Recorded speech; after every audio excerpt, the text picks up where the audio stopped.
Hello friends, welcome to my channel. Picture अभी बाकी है। तो दोस्तों, आज की हमारी मूवी है थ्री किंग्स और ये मूवी एक एक्शन एडवेंचर थ्रिलर मूवी है। इसी के साथ साथ दोस्तों, ये मूवी आपको अंत तक बांधे रखेगी, इसलिए वीडियो को पूरा देखिएगा और हमारे इस चैनल को सब्सक्राइब जरूर कीजिएगा और वीडियो को लाइक करना बिल्कुल ना भूलिएगा, क्योंकि दोस्तों यदि आप वीडियो को लाइक नहीं करोगे तो हमारे वीडियो ज्यादा से ज्यादा लोगों तक नहीं पहुंच पाएंगे। इसीलिए वीडियो को लाइक जरूर कीजिए, क्योंकि आपका एक लाइक हमारे लिए बहुत ही कीमती है। तो फिल्म की शुरुआत में हमें मार्च 1991 की घटना बताई जाती है, जब अमेरिका ने इराक को युद्ध हराकर कुवैत को छुड़ा लिया था। अब अमेरिकी सेना यूएस और इराक के बीच सीज फायर एग्रीमेंट को लागू करवा रही थी। आगे हमें यूएस आर्मी में काम करने वाले सोल्जर को दिखाया जाता है और ये सोल्जर इराक से जंग खत्म होने के बाद अपने कैंप में खूब मस्ती कर रहे थे। और इन्हीं सोल्जर में एक सोल्जर का नाम ट्राई बार्लो होता है। ट्राई बार्लो जो कि कुछ ही दिनों पहले एक बच्ची का पिता बना होता है। इन्हीं सोल्जर में हमें कॉनरेड बिग नाम के सोल्जर को भी दिखाया जाता है। कॉनरेड बिग बार्लो को अपना आदर्श मानता था और वो उसी की तरह बनना चाहता था। आगे हमें कहानी में एक और सोल्जर को दिखाया जाता है जिसका नाम आर्ची गेट्स था और मेजर गेट्स एक न्यूज चैनल की रिपोर्टर के साथ इंटीमेट हो रहे थे। तभी वहाँ पर कर्नल हॉर्न और एक दूसरे न्यूज चैनल की रिपोर्टर एंड्रीना क्रूज आ जाती है। एंड्रीना मेजर आर्ची पर गुस्सा करती है और वो कर्नल हॉर्न से कहती है, आपने इस मेजर को तो मुझे न्यूज देने का काम दिया था, पर ये तो यहाँ पर मेरे कॉम्पिटिटर टीवी न्यूज रिपोर्टर के साथ इंटीमेट हो रहा है। अब ये मुझे क्या न्यूज देगा। तब colonel Horn Major Archie Gates को एक आर्मी ऑफिसर की तरह बिहेव करने को कहते हैं। फिल्म में आगे हमें दिखाया जाता है कि कैंप में ट्राई बार्लो और कॉनरेड अपने बाकी फौजियों के साथ मस्ती कर रहा था। तभी वहाँ पर सोल्जर चीफ एल्गिन आकर सभी को आगाह करते हैं। आगे हमें दिखाया जाता है कि यूएस आर्मी के सोल्जर सरेंडर कर रहे इराकी सोल्जर को बंदी बना रहे थे। यूएस आर्मी इराकी सोल्जर को उनके वेपन को वहीं पर रखकर अपने कपड़े उतारकर उन्हें सरेंडर करने को कहती है। वहीं एक इराकी फौजी सरेंडर करने को तैयार नहीं होता। तब वहाँ पर बार्लो आकर इराकी फौजी को समझाता है। जब वो इराकी फौजी नहीं मानता तो बार्लो कॉनरेड से जबरदस्ती उसके कपड़े उतारने को कहता है। कॉनरेड और दूसरा सोल्जर उस इराकी सोल्जर के कपड़े उतारते हैं तो वो देखते हैं उस इराकी सोल्जर ने एक पेपर अपने पीछे छिपा रखा था। तब बार्लो कॉनरेड को वो पेपर निकालने को कहता है। कॉनरेड पहले मना करता है, पर बाद में वो मजबूर होकर बार्लो का कमांड मानकर उस पेपर को निकाल कर देता है और कॉनरेड उस पेपर को खोलकर देखता है तो उसके अंदर एक नक्शा बना हुआ था। बार्लो कहता है, जिस हिसाब से इस इराकी फौजी ने इसे छिपा रखा था, इसका मतलब ये जरूर कोई इंपॉर्टेंट नक्शा होगा। मूवी के अगले सीन में colonel Horn Major Archie Gates को चिल्ला रहे थे और वो बोल रहे थे, तुम भले ही 2 हफ्तों में रिटायर होने वाले हो, पर अब भी तुम एक आर्मी ऑफिसर हो और तुम्हें ठीक से बर्ताव करना आना चाहिए। मैं चाहूंगा कि तुम रिपोर्टर एंड्रियाना की अच्छे से हेल्प करोगे और उन्हें जरूरत की न्यूज दिलाने में मदद करोगे। उसी रात टेंट में चीफ एल्गिन, बार्लो और कॉनरेड उस नक्शे को लेकर बात कर रहे थे, जो नक्शा उन्हें उस इराकी फौजी के पास से मिला था। ये तीनों बात कर ही रहे थे, तभी वहाँ पर मेजर आर्ची गेट्स भी आ जाते हैं। मेजर गेट्स उनसे वो नक्शा लेने लगता है, तभी वो नक्शा बार्लो वापस ले लेता है। तब मेजर गेट्स उन तीनों को कहते हैं, यह बात ज्यादा दिन छुपाने वाली नहीं रहेगी। तब मेजर गेट्स उन तीनों को बिठाकर कहते हैं, ये नक्शा कुवैती गोल्ड बंकर का है, जिसकी मार्केट में कीमत कुछ मिलियन डॉलर्स होगी और अगर हम चारों चाहते हैं कि आर्मी से निकलने के बाद हम लोग एक अच्छी जिंदगी जी सके तो हम चारों मिलकर ये गोल्ड चुरा सकते हैं। मेजर आर्ची गेट्स इस बात को उन चारों तक रखने के लिए कहता है और वो कहता है, कल सुबह इस बंकर की डायरेक्शन को निकालेंगे, क्योंकि सीज फायर हो चुका है तो कोई भी इराकी सोल्जर हमें नहीं रोकने वाला और हम इराकी सोल्जर को धमकाकर बंकर के अंदर जाकर सारा सोना लंच तक वापस लेकर आ जाएंगे। अगली सुबह Major Archie Gates, Barlow, Chief और कॉनरेड ये चारों एक गाड़ी में बैठकर बंकर की तरफ जाने लगे थे। बार्लो, चीफ और कॉनरेड मस्ती करते हुए जा रहे थे। आगे वो लोग कबाला के पास जाकर उस बंकर में पहुंचते हैं। वहाँ उन चारों को देखकर इराकी सोल्जर डर गए थे और वो अपने हथियार नीचे रखने लगते हैं। तभी वहाँ इराकी पब्लिक आकर उनसे मदद मांगने लगती है। इराकी पब्लिक सोचती है कि अमेरिकन उनकी मदद करेंगे, उन्हें खाना देंगे, उन्हें दवाइयाँ देंगे। तब वो चारों इराकी पब्लिक से बचते बचाते बंकर के अंदर घुस जाते हैं। तलाशी लेते समय उन्हें बंकर में कुछ इराकी लोग मिलते हैं और वो सोल्जर से कहते हैं, हम सद्दाम से नफरत करते हैं और अमेरिकन आर्मी से प्यार करते हैं। वो बंकर में सभी और तलाशी ले रहे थे, पर उन्हें वहाँ पर कुछ भी नहीं मिलता। तब मेजर गेट्स उन आदमियों को नक्शा दिखाकर उनसे सोने के बारे में पूछने लगते हैं। तब उन्हीं में से एक आदमी घबराकर कह देता है, वो सोना दूसरे बंकर में है। अब वो चारों वहाँ से निकलने लगते हैं। तभी कॉनरेड देखता है कि बंकर की तरफ एक दूध का टैंकर आ रहा था और इराकी सोल्जर उस दूध के टैंकर को देखकर उस पर फायरिंग करने लगते हैं और वो लोग उस पर रॉकेट लॉन्चर से हमला करते हैं, जिसके कारण टैंकर में मौजूद सारा दूध वहीं फैल जाता है। इराकी पब्लिक दूध को इकट्ठा करने लगती है और दूध को पीने लगती है। तब वो चारों अपनी गाड़ी से वहाँ से निकलने लगते हैं तो तो इराकी लोग उनसे उनकी मदद करने को कहते हैं। तब गेट्स और उनकी टीम अपनी गाड़ी में रखे फूड पैकेट्स और पानी की बोतल को इराकी लोगों को देने लगती है और वो लोग वहाँ से निकल जाते हैं। कबाला से दूर जाकर वो लोग गाड़ी रोकते हैं और बार्लो मेजर आर्ची से पूछता है आखिर वहाँ पर वो सब क्या हो रहा था। मेजर आर्ची समझाता है इराकी फौज और यूएस आर्मी के बीच सीज फायर हो चुका है क्योंकि इराकी पब्लिक को जॉर्ज बुश ने भड़काया था कि वो सद्दाम के खिलाफ विद्रोह करे। इस विद्रोह को रोकने के लिए इराकी सोल्जर पब्लिक को भूखा मार रहे, इसलिए उन्होंने वो दूध के टैंकर को पहले ही उड़ा दिया। और ये बहुत ही अजीब बात है कि यूएस आर्मी पहले जिनको सद्दाम के खिलाफ विद्रोह करने के लिए बोलती थी अब उन्हें अकेला छोड़कर यहाँ से जाने वाली है। तब चीफ मेजर आर्ची से पूछता है तो हमें दूसरा बंकर कहाँ पर मिलेगा जहाँ पर कुवैती गोल्ड है। तब मेजर आर्ची कहता है कोई भी दूसरा बंकर यहाँ पर नहीं है जहाँ पर वो गोल्ड हो सकता है। जो कुछ भी हम ढूंढ रहे वो कबाला के एरिया में ही कहीं है कि कबाला के अंदर एक कुआं था और कुएं के पास कई सारे आर्म शोल्डर खड़े हुए थे। हो सकता है शायद उस कुएं के अंदर ही किसी सीक्रेट बंकर का रास्ता हो। तब वो तीनों मेजर आर्ची से कहते हैं हम उस जगह पर वापस कैसे जा सकते हैं जबकि वहाँ की पब्लिक हमारा पीछा करती है और वहाँ पर कई सारे आर्म इराकी शोल्डर्स है। इस पर आर्ची समझाता है इस वक्त इराकी शोल्डर का एक ही मकसद है बगावत को रोकना।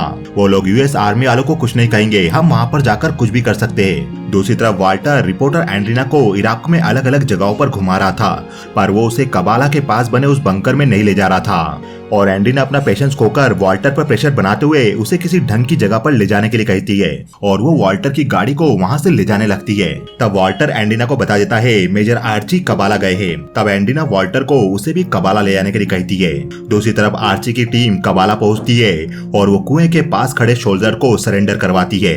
उसके बाद वो कुएं के अंदर झाँक कर देखते है तो कुएं के ऊपर एक दरवाजा लगा हुआ था जिसके नीचे कोई रास्ता जा रहा था। मेजर आर्ची, चीफ और बार्लो तीनों कुएं के अंदर बने उस रास्ते में जाते हैं और कॉनरेड बाहर खड़ा होकर इराकी शोल्जर पर नजर रखता है।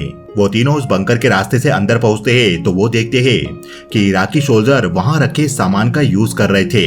शोल्जर एक्सरसाइज मशीन, महंगी टीवी और कॉर्डलेस फोन के मजे लूट रहे थे और उस बंकर में कुवैत से चुराए हुए सामान की भरमार थी। मेजर आर्ची इराकी शोल्जर के सामने अनाउंस करता है इराक ने कुवैत से जो कुछ भी सामान चुराया था यूएस आर्मी उसे जब्त करके यहाँ से ले जाने वाली है। और मेजर आर्ची वहीं खड़े इराकी शोल्जर से पूछता है वो गोल्ड कहाँ पर है। तभी वो देखते हैं कि वहाँ पर एक और दरवाजा था। तब मेजर आर्ची उस दरवाजे को खोलकर अंदर जाते हैं। तब वो देखते हैं वहाँ पर एक आदमी बंधा हुआ था जिसको शायद बिजली के झटके देकर टॉर्चर किया जा रहा था। वहाँ पर कुछ और लोगों को भी बंदी बनाकर रखा गया था। तब वहीं खड़ा इराकी शोल्जर कहता है ये रेबेल नेता है और वहाँ पर कुछ और कैदी भी है। हम कैदियों को यहाँ से कुछ देर के लिए बाहर ले जाएंगे, आप अपना काम कर सकते हो। आपके जाने के बाद हम इन्हें फिर से बंदी बना लेंगे। तभी मेजर आर्ची की नजर वहीं बने एक और दरवाजे पर पड़ती है। इराकी शोल्जर उस दरवाजे को खोलना नहीं चाहता था पर मजबूरन उसे वो दरवाजे को खोलना पड़ता है और इराकी शोल्जर कैप्टन की टीम को एक अंडरग्राउंड रास्ते से एक कमरे में ले जाते हैं। उस कमरे में काफी सारे बैग रखे हुए थे। मेजर आर्ची, चीफ और बार्लो उन बैग्स को खोलकर देखते हैं तो उन्हें उन बैग्स में कीमती सामान और महंगी घड़ियां दिखाई देती है और उन्हें उन बैग्स में कई सारा कुवैती गोल्ड भी मिलता है जिसे देखकर मेजर आर्ची की टीम की आंखें फटी की फटी रह जाती है। जब चीफ और बार्लो गोल्ड के बैग को उठाने लगते हैं तो वो बैग नीचे से फट जाता है। तब चीफ कहता है इन बैग्स में सोना बाद में रखा गया होगा, गोल्ड किसी और तरीके से नीचे लाया गया होगा। तभी चीफ को बंकर में एक लुइस का बैग मिलता है और उस बैग को देखकर चीफ कहता है इस तरह के बैग 65 पाउंड तक वजन उठा सकते हैं, हमें इस तरह के बैग चाहिए होंगे। उसके बाद वो बंकर में रखे सारे लुइस के बैग को इकट्ठा करते हैं और उसमें गोल्ड भरने लगते हैं। तब मेजर आर्ची बार्लो को बोलता है इतना सारा सोना ले जाने के लिए हमें ट्रक की जरूरत पड़ेगी। मैंने बाहर गैस स्टेशन के पास एक ट्रक देखा था, तुम उस ट्रक को लेकर आ जाओ। बार्लो ऊपर जाता है और वो कॉर्नेट को कहता है क्या यहाँ पर सिचुएशन सब ठीक है। कॉर्नेट कहता है इराकी शोल्जर मुझे इग्नोर कर रहे हैं जैसे कि मैं हूँ ही नहीं। बार्लो कहता है ओके तुम यहाँ पर ध्यान रखो, मैं ट्रक लेकर आता हूँ। और बार्लो ट्रक को लाकर कुएं के मुंह के पास खड़ा कर देता है। आगे एक इराकी शोल्जर मेजर आर्ची और चीफ नीचे से बैग लाकर ट्रक में रखने लगते हैं। तभी वो देखते हैं कि एक इराकी कमांडर ऊपर खड़ा हुआ था और उसके शोल्जर वहाँ पर रहने वाले रेबेल लोगों को मार रहे थे। तब वो इराकी कमांडर मेजर आर्ची से मिलकर बात करता है और मेजर आर्ची कमांडर को बताता है हम कुवैती गोल्ड को यहाँ से ले जाने आए हैं। ये सुनकर इराकी कमांडर कहता है मैं आपकी इसमें मदद कर सकता हूँ ट्रक में सामान रखवाने के लिए। आगे इराकी कमांडर अपने शोल्जर भेजता है और शोल्जर सोने से भरे बैग्स को ट्रक में रखवाने लगते हैं। सारे रेबेल कैदी जिनको बंकर में बंद करके रखा था इराकी शोल्जर ने उन्हें पकड़ रखा था और वो लोग उन्हें टॉर्चर कर रहे थे। वो सारे रेबेल कैदी यूएस आर्मी से मदद की गुहार लगा रहे थे। सारे बैग ट्रक में रखने के बाद बार्लो ट्रक में बैठता है। वहीं मेजर आर्ची, चीफ और कॉनरेड भी गाड़ी में बैठकर वहां से जाने के लिए तैयार हो जाते हैं। तब वहीं खड़ी रेबल लेडी अमेरिकी सोल्जर से मदद की गुहार लगा रही थी। वो बोल रही थी, हमें इस तरह छोड़कर मत जाओ। तब इराकी कमांडर अपने सिपाही को ऑर्डर देता है, इस औरत को खत्म करो। ये सुनकर इराकी सोल्जर उस औरत के सर पर गोली मारता है और वो औरत नीचे गिर जाती है। यह देखकर मेजर आर्ची बुरी तरह शॉक रह जाता है। बाकी रेबल कैदी भी मायूस चेहरों से यूएस आर्मी को देख रहे थे। तब मेजर आर्ची अपनी गाड़ी से उतर जाते हैं और इराकी कमांडर ये देखकर हैरान था। इराकी कमांडर मेजर को सैल्यूट करके कहता है, अब आपको यहाँ से चले जाना चाहिए। तब मेजर आर्ची कहता है, मुझे नहीं लगता मुझे यहाँ से जाना चाहिए। तब ट्रक में बैठा बार्लो मेजर आर्ची से कहता है, हमें अपने प्लान पर काम करना चाहिए, ये हमारा मैटर नहीं है। फाइनली मेजर आर्ची डिसीजन लेकर अपने साथियों से कहता है, मुझे कवर दो। और मेजर आर्ची उस रेबेल लीडर को छुड़ाने जाने लगता है। तो बाकी इराकी सोल्जर अटैकिंग पोजीशन में खड़े हो जाते हैं और मेजर आर्ची रेबेल लीडर के पास जाकर उसे इराकी सोल्जर से छुड़वा देता है। तब मेजर आर्ची उस इराकी कमांडर के पास जाते हैं और उसकी गन को पकड़ लेते हैं। इराकी सोल्जर फायर करता है, तब एक गोली उसी को लग जाती है। उसके बाद इराकी सोल्जर मेजर आर्ची पर गोली चला देते हैं। ये देखकर बार्लो, चीफ भी इराकी सोल्जर पर गोली चलाने लगते हैं और बाकी इराकी सोल्जर को चीफ और कॉनरेड मार देते हैं और कुछ बचे इराकी सोल्जर सरेंडर करते हैं और मेजर आर्ची उस कमांडर को मार देता है।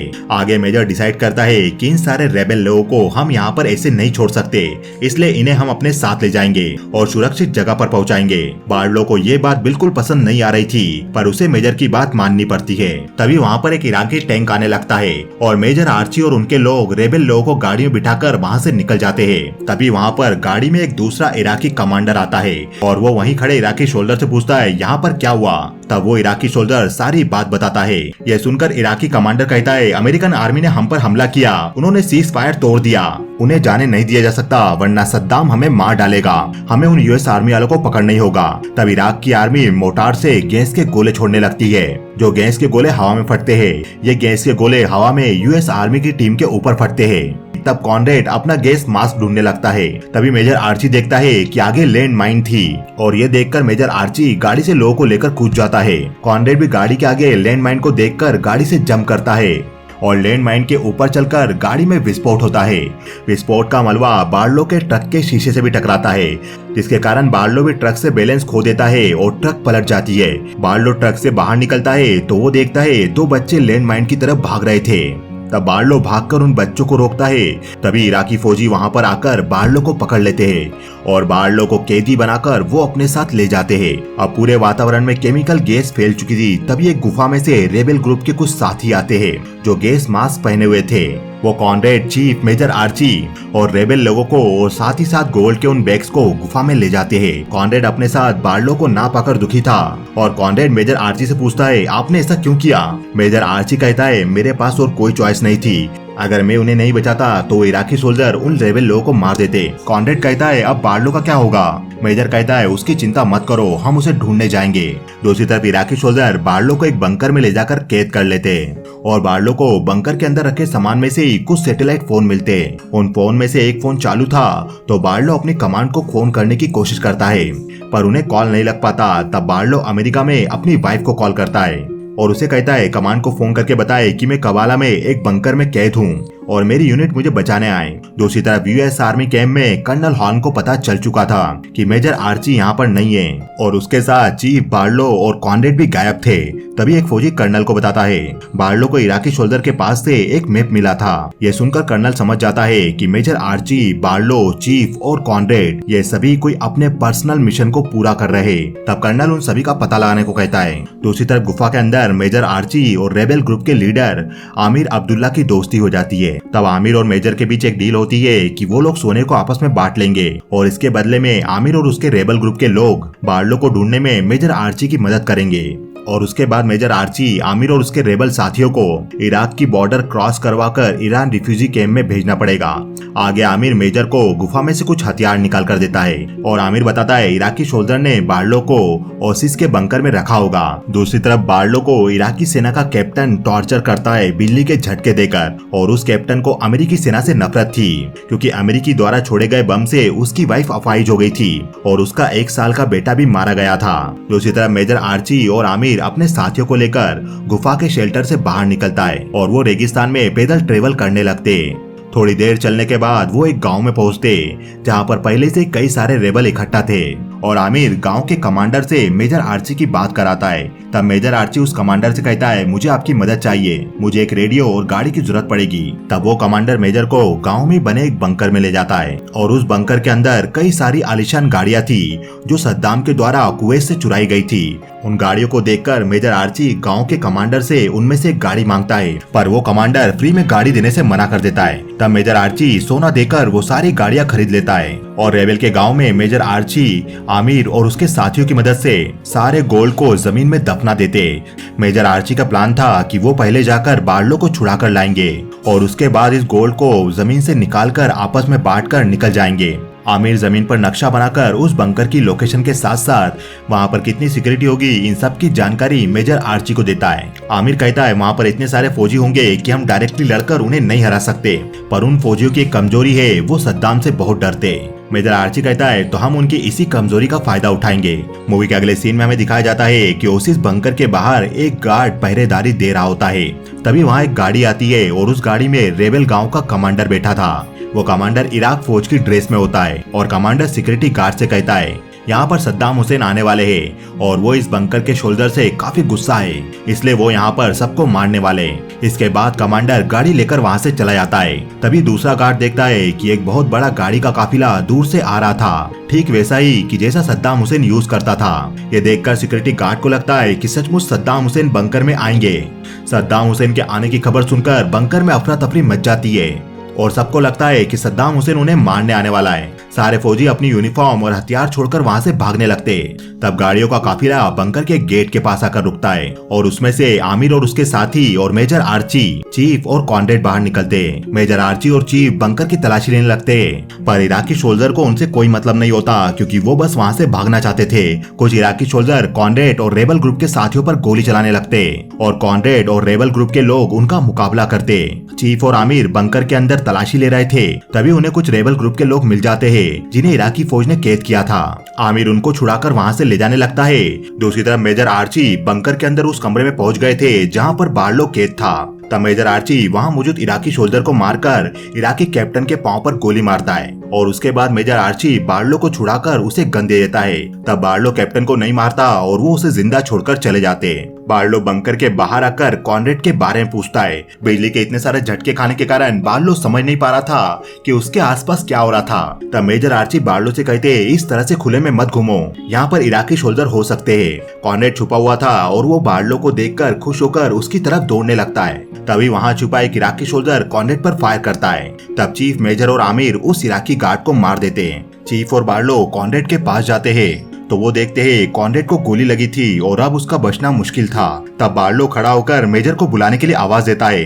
तभी एक छिपा हुआ इराकी सोल्जर बार्लो को भी गोली मार देता है। तब मेजर आर्ची उस इराकी सोल्जर को भी मारकर बार्लो के पास जाते हैं। अब कॉनरेड और बार्लो दोनों ही जमीन पर लेटे हुए थे। मेजर देखते हैं कि बार्लो की सांस फूल रही थी, वो सांस नहीं ले पा रहा था। तब मेजर एक सुई से बार्लो की छाती में छेद करते और वो सांस लेने वाली एक नली को बार्लो की छाती में लगा देते, जिसे लगाने से बार्लो सांस ले पा रहा था और कॉनरेड की बार्लो के पास ही मौत हो जाती है, जिसे देखकर बार्लो रोने लगता है। आगे चीफ आकर मेजर को बताता है, हमें बंकर में एक रेडियो मिला है। मेजर उस रेडियो से वॉल्टर नाम के सोल्जर को कांटेक्ट करता है और मेजर वॉल्टर से कहता है, तुम आर्मी कैंप में जाओ और वहाँ मौजूद मेरे ड्राइवर दोस्त से मिलो, उसे बोलना कि वो 4 ट्रक लेकर हमारी बताई लोकेशन पर आ जाए। मेजर उसके बदले उस ट्रक ड्राइवर को $1 लाख का ऑफर देता है और आगे मेजर वॉल्टर को उसके साथ रिपोर्टर एंड्रीना को भी लाने के लिए कहता है। वॉल्टर कहता है, मैं 2 घंटे में इन सबको लेकर पहुंच जाऊंगा। आगे मेजर आर्ची, आमिर और सारे लोग उस जगह पर पहुंचते जहाँ पर उन्होंने गोल्ड को दफनाया था। वो उस गोल्ड को वहाँ से निकालते और बैग में से एक गोल्ड बार वहाँ की लोकल औरतों को दे देते।